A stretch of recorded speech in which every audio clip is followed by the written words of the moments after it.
Harvard ইউনিভার্সিটির সাথে প্রায় $100 মিলিয়ন সমমূল্যের সকল ফেডারেল চুক্তি বাতিলের উদ্যোগ নিয়েছেন প্রেসিডেন্ট ডোনাল্ড ট্রাম্প। মঙ্গলবার জেনারেল সার্ভিসেস অ্যাডমিনিস্ট্রেশন এই উদ্দেশ্যে ফেডারেল সংস্থাগুলোর জন্য একটি খসড়া চিঠি প্রস্তুত করেছে। এই চিঠি অনুযায়ী ক্যাম্পাসে ইহুদি বিদ্বেষ এবং বর্ণবাদী আচরণ ঠেকাতে বিশ্ববিদ্যালয়টি ব্যর্থ হয়েছে।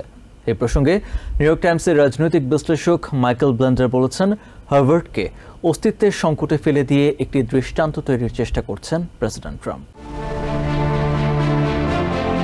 ক্যাম্পাসে সহিংসতা, ইহুদি বিদ্বেষ এবং চাইনিজ কমিউনিস্ট পার্টির সাথে আঁতাতের অভিযোগে হার্ভার্ড ইউনিভার্সিটিতে বিদেশি শিক্ষার্থীদের পড়াশোনার অনুমোদন গত সপ্তাহে বাতিল করে দেয় ট্রাম্প প্রশাসন। ফেডারেল আদালতের হস্তক্ষেপে একদিনের মধ্যে স্থগিত হয়ে যায় এই নিষেধাজ্ঞা। তবে হাল ছাড়েননি প্রেসিডেন্ট ডোনাল্ড ট্রাম্প।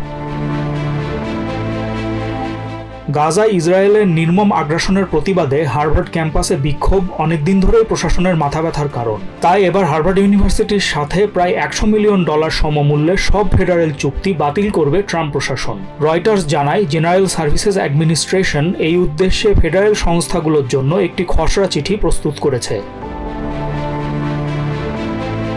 এই চিঠিতে দাবি করা হয়েছে, চরম ইহুদি বিদ্বেষ এবং বর্ণবাদী আচরণ ঠেকাতে সম্পূর্ণ ব্যর্থ হয়েছে বিশ্ববিদ্যালয়টি। তাই সব ফেডারেল চুক্তি বাতিল করে দিতে পারে ট্রাম্প প্রশাসন। প্রতিক্রিয়া জানিয়ে নিউ ইয়র্ক টাইমসের রাজনৈতিক বিশ্লেষক মাইকেল বেন্ডার MSNBC-কে বলেন, হার্ভার্ড কর্তৃপক্ষের ওপর সর্বোচ্চ চাপ ফেলতে এ পদক্ষেপ নিচ্ছেন প্রেসিডেন্ট।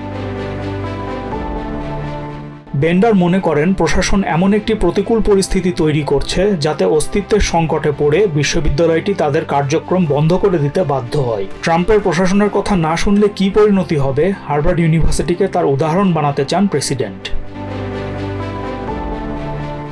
সাবেক ওবামা প্রশাসনের এডুকেশন সেক্রেটারি আর্নি ডানকান বলেন, কোনো বিশ্ববিদ্যালয়ের ওপর এই ধরনের আক্রমণ আগে কখনো কোনো প্রেসিডেন্ট করেছেন বলে জানা নেই তার। হার্ভার্ডে মুক্ত চিন্তার চর্চা হয়, তাই প্রেসিডেন্ট ট্রাম্প ভয় পান বলেও মনে করেন তিনি। ফ্লোরিডা অ্যাটলান্টিক ইউনিভার্সিটির অ্যাসোসিয়েট প্রফেসর নিকোল অ্যানসলোভার বলেন, প্রশাসনের এইসব পদক্ষেপের কারণে হার্ভার্ডের শুধু বিদেশি শিক্ষার্থীরা নয়, বরং সব ছাত্রছাত্রী সমস্যায় পড়বে। Cyrus Rahman, TVN 24 news desk. New York থেকে সম্প্রচারিত TVN 24 টেলিভিশন বিশ্বজুড়ে বাঙালির কণ্ঠস্বর।